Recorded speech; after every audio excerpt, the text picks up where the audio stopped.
Rectilinear motion, video number 11. Motion of particle in vertical elastic string, video number 4. Example 5.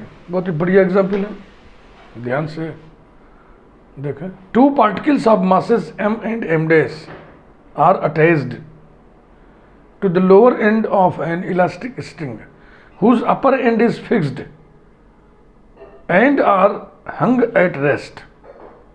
M dash falls off. एक elastic string है जिसका ऊपर वाला सिरा fixed है और नीचे वाले लोअर एंड पर दो मासेस लटका दिए जाते हैं m और m डैश. तो खींचेगा, है ना. m डैश गिर गया, फिर ये ऊपर आएगा और टू एंड फ्रो मोशन शुरू हो जाएगा. इस क्वेश्चन में ये समझने की विशेष बात है कि role of the mass m dash क्या है. ध्यान से सुनिएगा.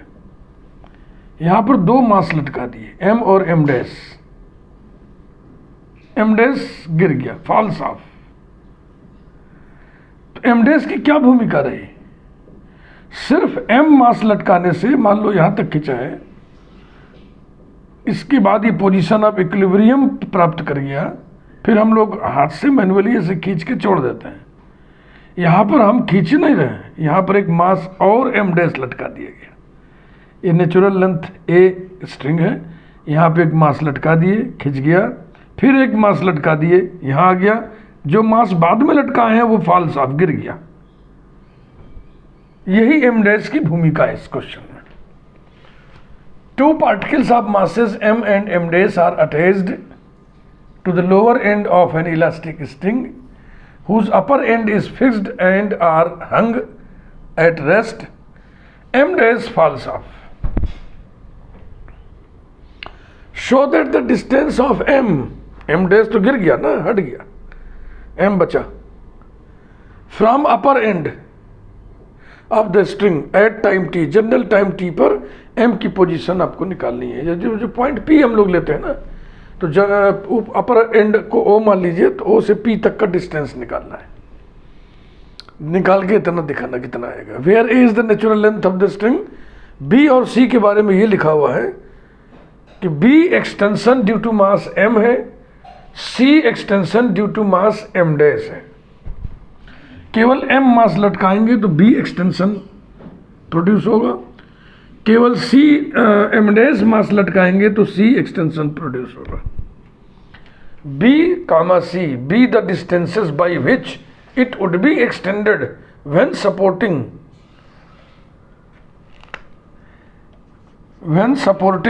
m and m dash respectively. अब चलिए शुरू करिए.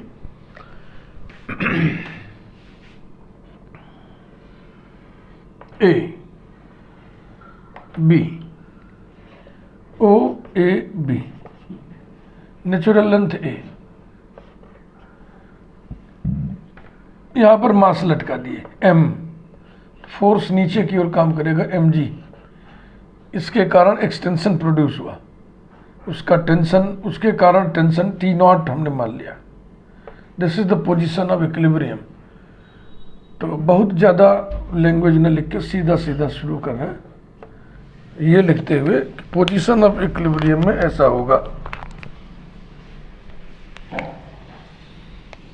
लेकिन यहाँ लिखे ना, क्योंकि हम क्वेश्चन का सलूशन देते समय इसका स्वरूप बदल रहे हैं. पहले ये दिया है कि लोअर एंड पर दो मासेस लटकाए गए हैं और एक मास बाद में गिर गया.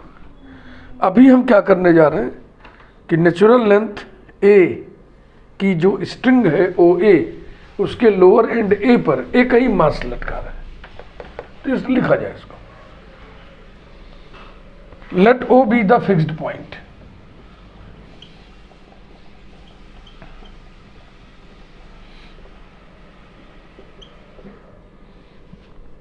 And OA be the elastic string of natural length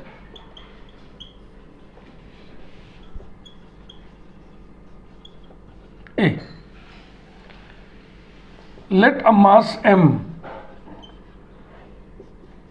be attached to the end A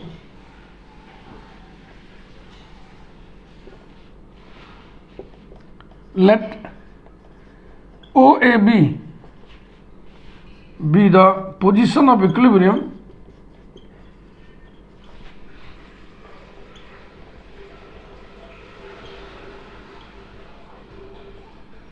with extension B and tension T naught. Then T naught equals to mg for equilibrium. T naught की value होगी lambda into extension upon natural length equals to mg by Hooke's law.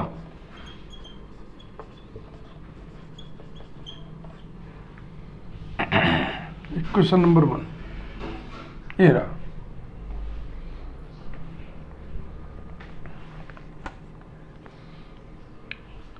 अभी तक पिछले examples में position of equilibrium के बाद lower and को हम हाथ से खींच करके छोड़ते थे. अब ये जो खींचने वाला मैनुअल वर्क था वो अब एक मास के माध्यम से किया जाएगा.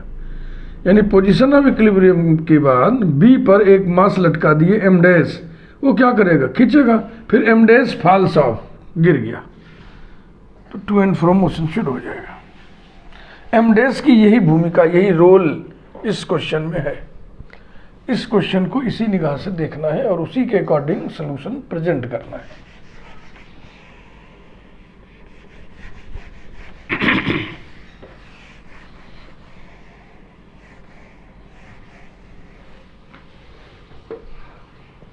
लास्ट में जो बी और सी दिया हुआ था वो है ना, देखिए जब मास एम लटकाए हैं तो बी एक्सटेंशन है. अब हम मास एम डैश लटकाने जा रहे हैं तो सी एक्सटेंशन उसमें प्रोड्यूस होगा.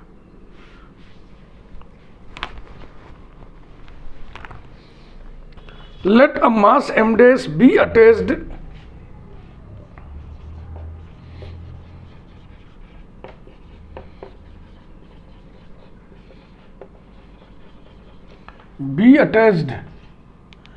to B such that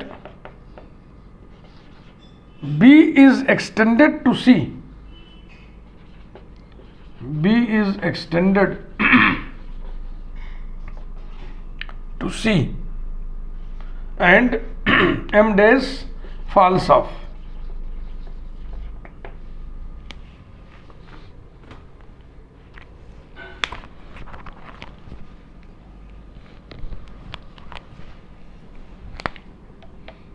दूसरा फिगर बनाइए. ये डिस्टेंसेस ध्यान से लीजिएगा, उतना ही बराबर बराबर, और ये हो गया यहाँ O A B C. है चिकना बोर्ड है, पेन स्लिप करता है, इसलिए सीधी लाइन ठीक से आती नहीं ना. स्केल से आप बनाइएगा बढ़िया. यहाँ से यहाँ तक A है, यहाँ से यहाँ तक B है, और इस जनरल पोजीशन P पर एक्सटेंशन X है. B से हम नाप रहे हैं ना, इसी ये मीन पोजीशन हो गया. यानी B से C तक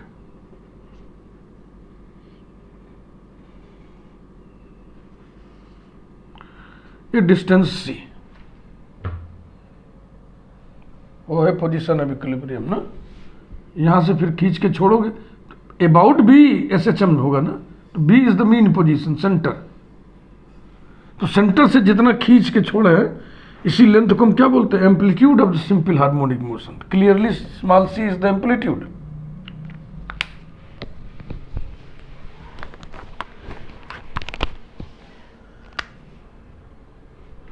let P be the position of the mass m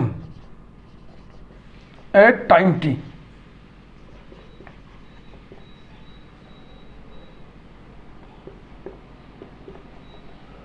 with extension BP equal to X, और इस बीपी पोर्शन में माना कि टेंशन टी है और फोर्स mg नीचे की ओर, and tension T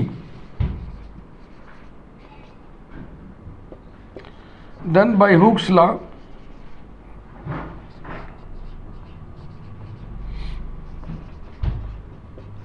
T equals to lambda into extension upon natural length implies that T equal to lambda b by a plus lambda x by a equals to lambda b by a की value ये है lambda b by a mg plus lambda by a की value यहीं से lambda by a की value mg upon b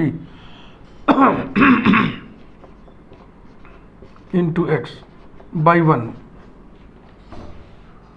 ये T निकल गया।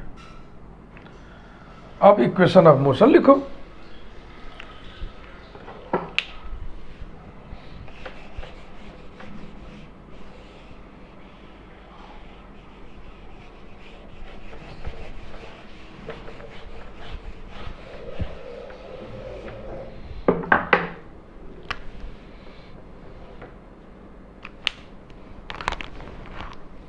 The equation of motion is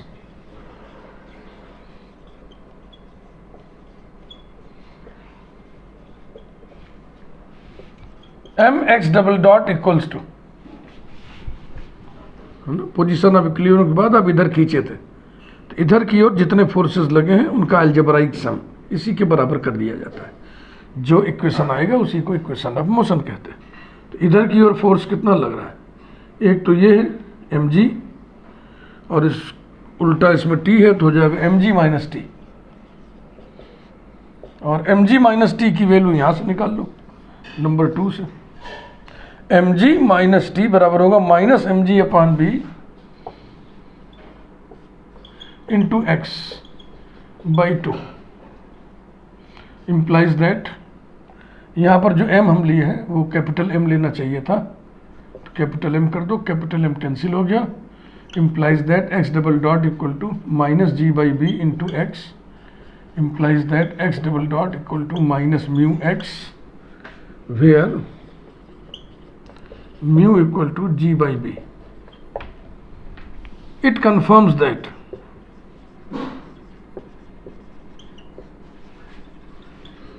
the motion is simple harmonic with time period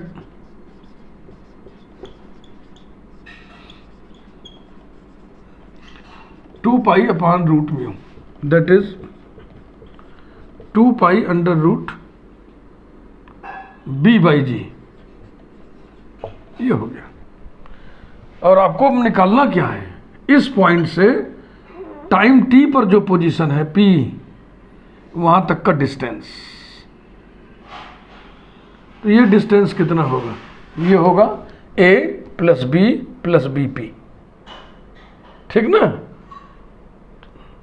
तो जो चीज़ हमें ले आना है उसमें a है प्लस b है प्लस bp की जगह एक वैल्यू है वही निकालना है।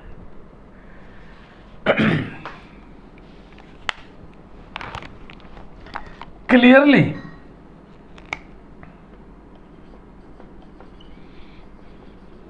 Small c is the amplitude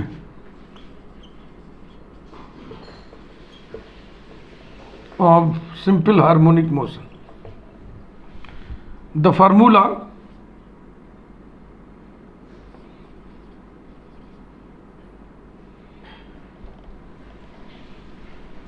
ऐसे लिखे, at P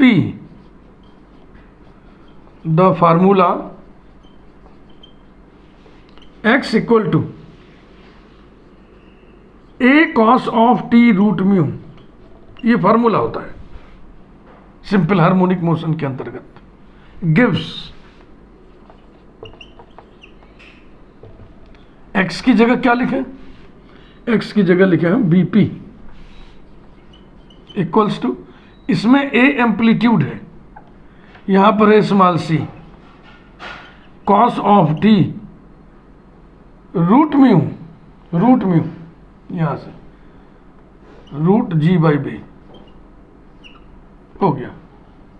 the required distance is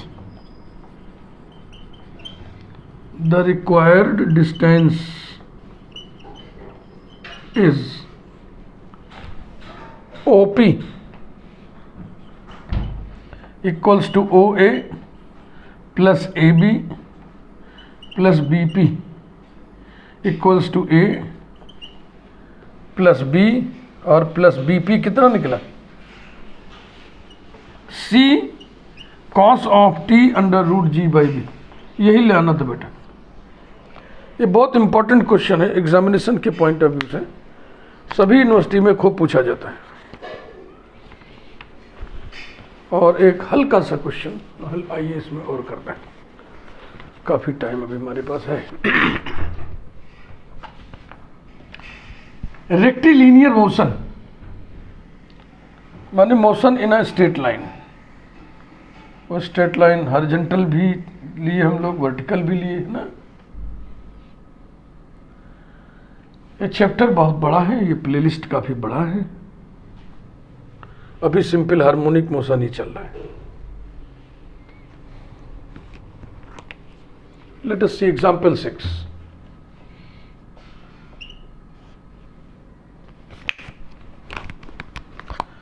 A light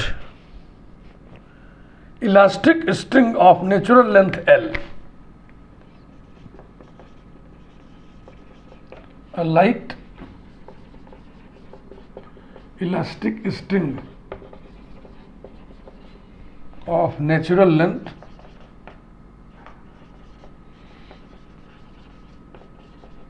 L is hung by one end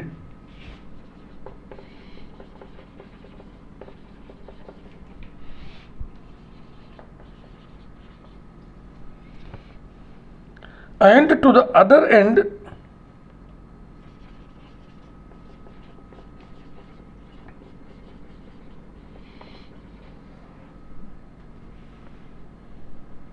are tied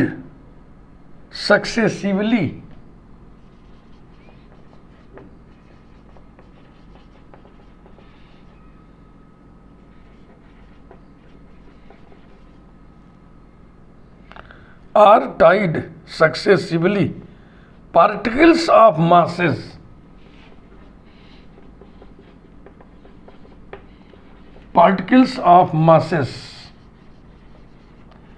M1 and M2 successively माने उत्तर M1 मास अटैच किए, फिर M2 मास अटैच किए। If T1 and T2 be the periods, if T1 and T2 be the periods and C1 and C2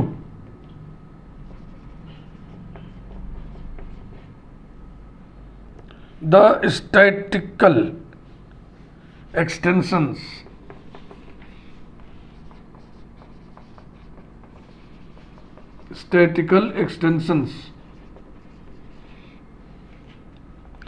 corresponding to these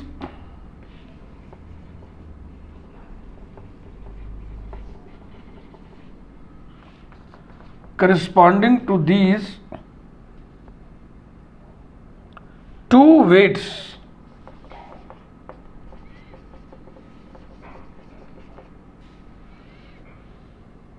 prove that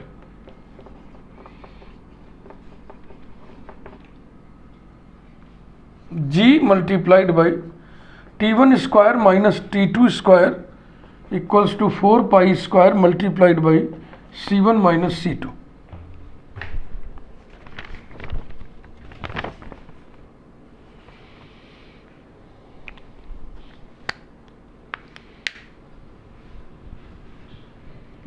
C1 C2 statistical extensions है, यानी M1 मास लटकाने से C1 extension produce होता है, M2 मास लटकाने से C2 extension produce होता है। T1 और T2 क्या है? पीरियड्स, टाइम पीरियड्स,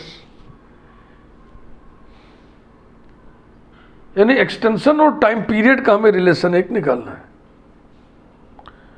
तो टाइम पीरियड के लिए जो हम फाइनली एक्सप्रेशन प्राप्त करते हैं उसमें एक्सटेंशन इन्वॉल्व रहता है।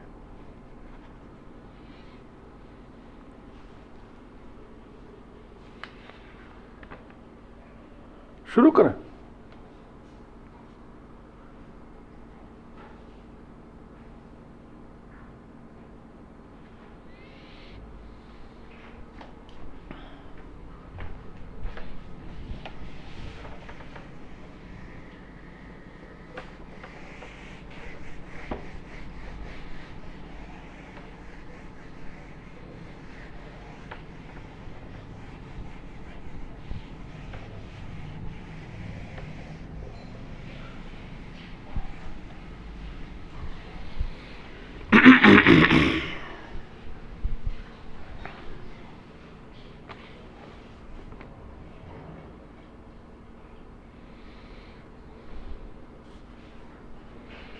वैसे जैसे आप लिखते रहे हो।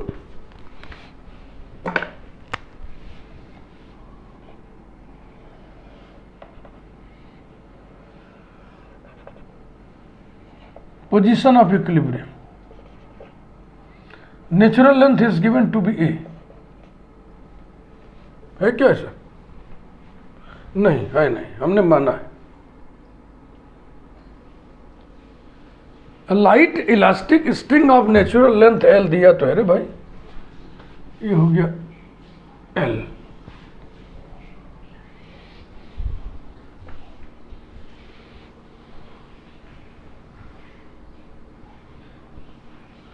और एक्सटेंशन, स्टैटिकल एक्सटेंशंस दिए हुए हैं, लेकिन वो अलग अलग टाइम पीरियड के हिसाब से दिए, तो यहाँ पे कुछ और हम मान के चलें।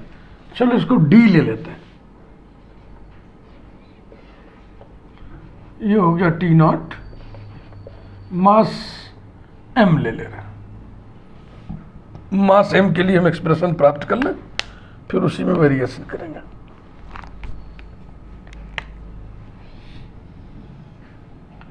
Late OA be a light elastic string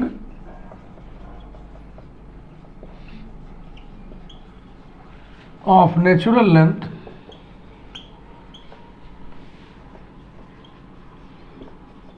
L, ठीक।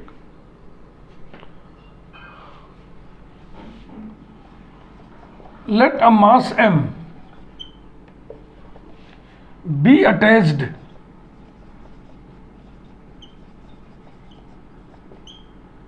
to A. Let OAB be the position of equilibrium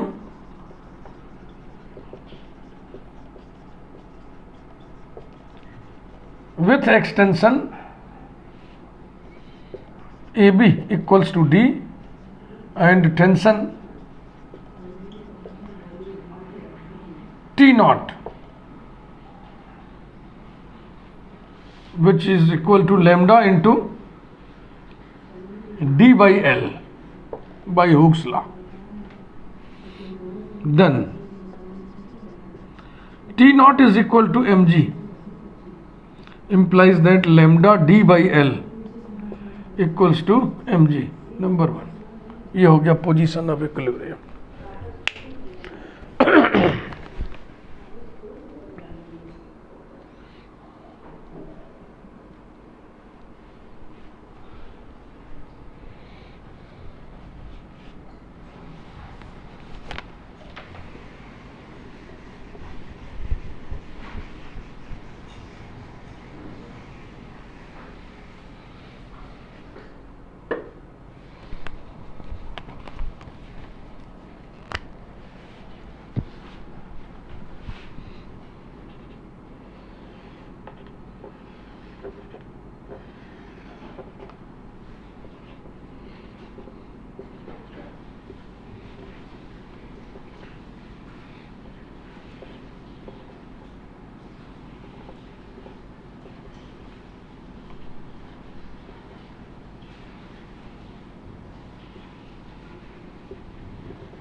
the string is pulled down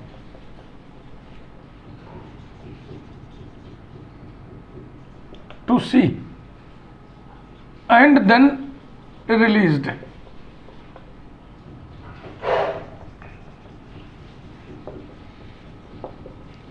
Let P be the position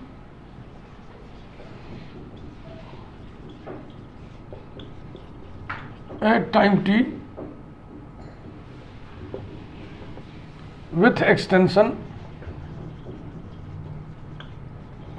BP equals to x and tension T. Then by Hooke's law,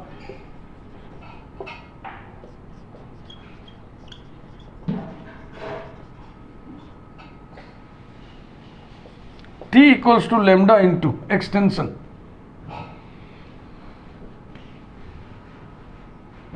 कुल extension. तो ये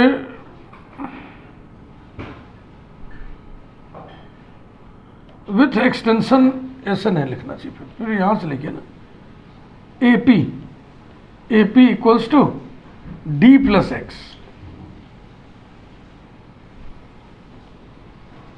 D plus X upon natural length L equals to lambda D upon L plus lambda by L into X. Lambda D upon L mg है plus lambda upon L mg upon D है into X by 1. ये हो गया number 2. Now we write the equation of motion.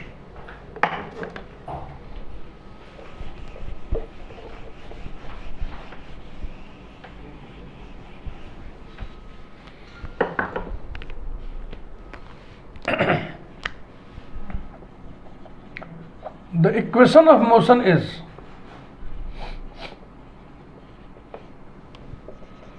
mx double dot equal to mg minus T.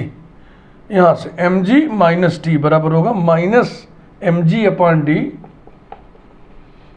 Into X by 2.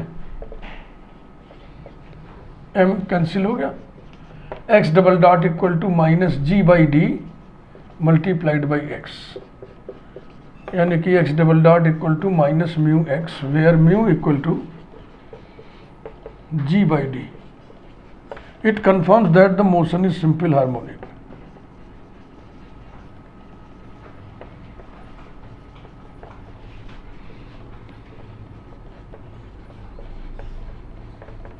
With time period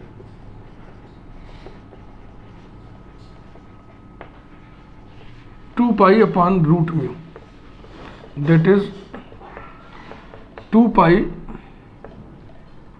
under root D by ji.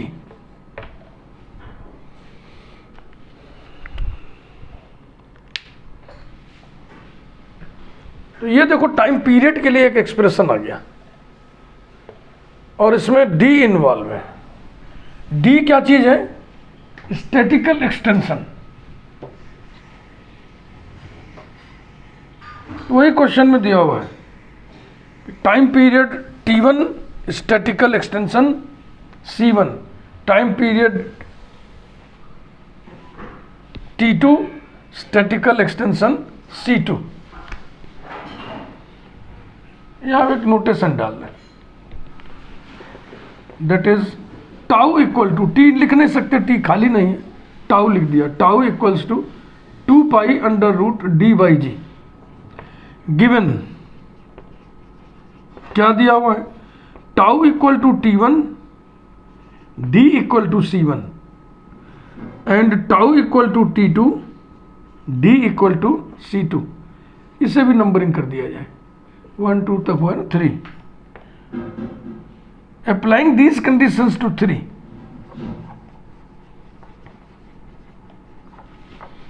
applying these conditions to 3, we have T1 equals to 2 pi under root C1 by G and T2 equals to 2 pi under root C2 upon G implies that T1 square equal to 4 pi square C1 upon G and T2 square equals to 4 pi square C2 upon G implies that G से multiply कर दो, subtract कर दो, तो G into T1 square minus T2 square equals to 4 pi square common और bracket में आ जाएगा C1 माइनस C2। यही रिजल्ट आपको ले आना था। इस वीडियो को यहीं पे रोकते हैं। एक बहुत ही बेहतरीन एग्जाम्पल लेके हम अगले वीडियो में हाजिर होंगे। धन्यवाद।